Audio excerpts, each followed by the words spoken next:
The next we see intrusion, prevention, and detection. First of all, what is intrusion? Intrusion is an act of gaining unauthorized access to a system so as to cause loss or harm. Okay, generally the attackers we have seen that either for financial gain or for just the thrill of it, they are intruding into the system. Okay, what are the possible examples? One is unauthorized login to a system by illegally acquiring a password. Okay, without the knowledge of the user, you get hold of the password, that is your unauthorized login. Okay, the second kind of intrusion is worm infection. Okay, that is what we will be seeing as viruses and worms. Okay, they are programs that are run without the knowledge of the user into the system, and they spread and infect other machines also. Okay, next is injection of spyware. You use some software, okay, they include some spyware into it. They reside in your system, they monitor the activities of the user, and whatever information is there in the system, they collect it, like the passwords that you have stored, etc., your pin numbers of different accounts, etc., you have stored in your system. These spyware, they collect all this data and send the information back to the attacker over the internet, that is to the attacker's website. Okay, next is flooding the host with spurious connection requests, okay, that attempt to exhaust the target's resources. Okay, this is one example of this is your denial of service attack. Okay, you continuously request this particular server for information. Okay, and so the server is not able to serve the legitimate users. Okay, so that is another kind of intrusion. Okay, so these are all different kinds of intrusions. How do you handle these intrusions? We have two ways of handling intrusions. One is intrusion prevention and the other is intrusion detection. Okay, in intrusion prevention, the mechanism anticipates various kinds of attacks and takes steps to forestall their occurrence. Okay, you try to guess what could be the possible attacks, okay, or who could attack and how they can attack, and you build up your system so that you can prevent such attacks. Okay, so that is intrusion prevention. The other one is intrusion detection. That is, an attack has occurred, then how fast you are able to detect. Okay, you have a virus attack.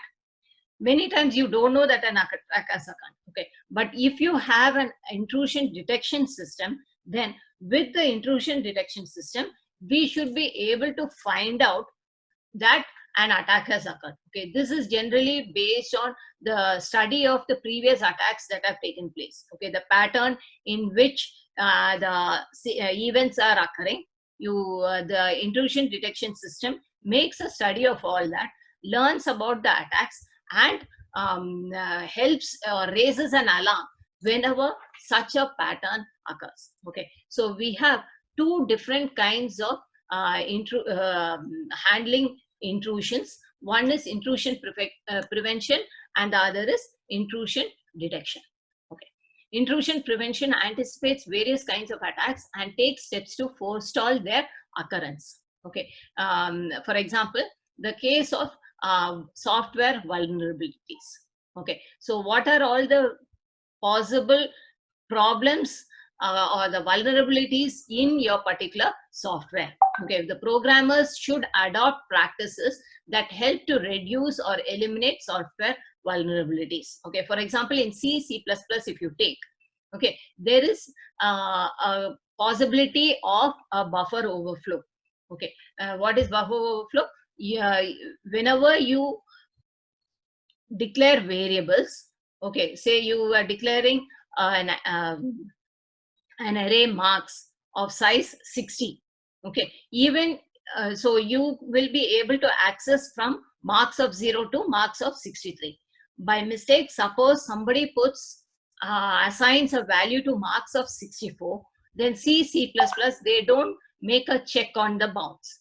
Okay, so they still accept, and the next location will be assigned this particular value that you have. Okay, now this can create errors. An attacker can make use of this um, vulnerability in your program. So when you write programs, you be careful. You do the programmer has to do a check on the bounds of the arrays. Okay, and this is especially so when you do string manipulation functions. You know that strings are being declared as arrays of characters. Okay, so whenever you do string manipulation, you have to be all the more careful, because strings tend to grow much faster. Okay, next you can use the use of parameterized SQL queries to protect against SQL injection attacks. Okay, generally in the websites you put up some queries. Okay, this when the server is trying to answer this, okay, instead of an SQL query, you may put in a code which could run the server and could attack it. So you have to be careful in this. So always you go in for parameterized SQL queries only. Next, whenever you are taking input from the user through an HTML form, you should check the answer before you give it to the server, or before this question is put across to the server. Okay, otherwise you may be a victim to cross-site scripting attack. Instead of giving a legible answer, they may post scripts. An attacker can post a script which may attack your system. So this is in the case of software vulnerabilities. Okay, the other one, preventive measures may be taken by the computing system, that is a hardware compiler or operating system, to provide a second line of defense. For example, if there is a buffer flow, okay, you make the stack as not executable itself. Okay, or if you suppose you are using a stack, you know that you cannot pop items more than what you have popped in. Okay, that is, you get an underflow error if you are going to pop more items. Okay, so in such a case, to check that, you use a canary value. What is a canary value? You put in some data which is not being used in your program. Okay, maybe a $sign.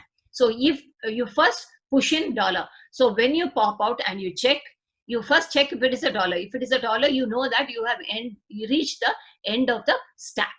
Okay, so such preventive measures can be taken by the computing system itself. Okay, the third method is intrusion prevention is by properly configuring the firewalls and timely application of software patches. You have found a worm, you have a code to detect the worm or to remove the worm. You should apply such codes in all the systems that you have. Okay, so that is timely application. Don't wait for tomorrow, because by then another attack can take place. But of course, for this, you need to excessively train the system administrators and other related staff. Okay. Next, users should be trained to adhere to sound security practices such as password protection, and should be educated on a variety of social engineering attacks. So all users should be made aware of the possible attacks that can take place on their data.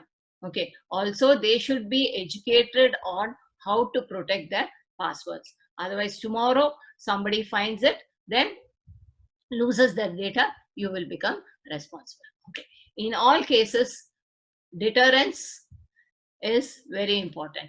Hacking, whether it is done for fun or profit, is a criminal offense. Whether you're doing it for just the thrill of it or the financial gain, it all remains as a criminal offense, and the penalty that you pay will be much more than the gain that you get.